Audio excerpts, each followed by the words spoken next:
مزے کی کہانیاں سننے کے لیے میرے چینل اردو کہانی کو ضرور سبسکرائب کریں۔ آج کی کہانی کا نام ہے شکاری اور فاختہ۔ ایک شکاری جنگل میں دن بھر شکار کی تلاش میں مارے مارے پھرتا رہا، مگر اسے کوئی شکار نہیں ملا۔ مایوس ہو کر ایک درخت کے نیچے بیٹھ گیا تاکہ تھکاوٹ دور کر سکے۔ اچانک ایک فاختہ اس کے سامنے والے درخت پر آ کر بیٹھ گئی۔ فاختہ کو دیکھ کر شکاری خوش ہو گیا کہ شکار تو میرے پاس خود آ گیا ہے۔ میرے خالق و مالک نے میری بے بسی دیکھ کر میرے لیے شکار بھیج دیا۔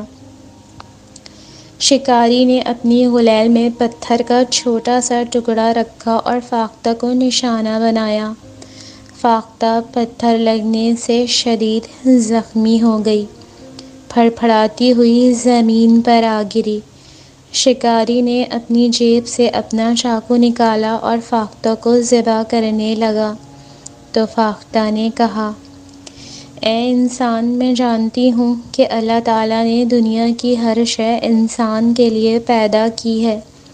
دنیا اس کے لیے مسخر کر دی گئی ہے، لیکن ظلم و ستم کرنے، اپنی حد سے تجاوز کرنے اور فضول خرچی کرنے سے منع بھی کیا گیا ہے۔ اگر انسان بغاوت کی راہ اختیار کرے گا تو اللہ تعالیٰ کی گرفت سے نہیں بچ سکتا۔ اسے اپنے خالق مالک کی ہدایت کی خلاف ورزی کرنے پر سزا ضرور ملے گی۔ شکاری فاختہ کی باتیں سن کر حیران رہ گیا۔ فاختہ نے پھر کہا، میرے 4 بچے ہیں جو چند دنوں کے ہیں۔ ابھی کل ہی کی بات ہے کہ میری پڑوسن فاختہ کو ایک شکاری نے شکار کر لیا اور میں اکیلی رہ گئی۔ اب ان بچوں کو خوراک اور پانی دینا میرا فرض ہے۔ اگر تم نے مجھے ذبح کر لیا تو میرے یہ بچے بھوک اور پیاس سے مر جائیں گے۔ انہیں کون کھلائے پلائے گا؟ اس طرح آپ کے ذمے 4 بچوں کا قتل آ جائے گا۔ کیا یہ ظلم نہیں؟ اے شکاری، یہ دن پرندوں کے انڈے بچے دینے کے ہیں۔ ان دنوں آپ کو شکار نہیں کرنا چاہیے۔ شکاری فاختہ کی باتیں سن کر حیرت میں ڈوب گیا اور بولا، فاختہ نے بہت اچھی باتیں کی ہیں۔ ٹھہرو، میں تمہیں مرہم لگاتا اور دانہ پانی دیتا ہوں۔ اس طرح تم میں قوت آئے گی اور درد بھی کم ہو جائے گا۔ شکاری نے فاختہ کو مرہم لگایا اور اسے دانہ پانی دیا۔ تھوڑی دیر بعد فاختہ نے اپنے پر پھیلائے۔ شکاری نے فاختہ سے کہا، اب مجھے اپنے بچوں تک لے چلو۔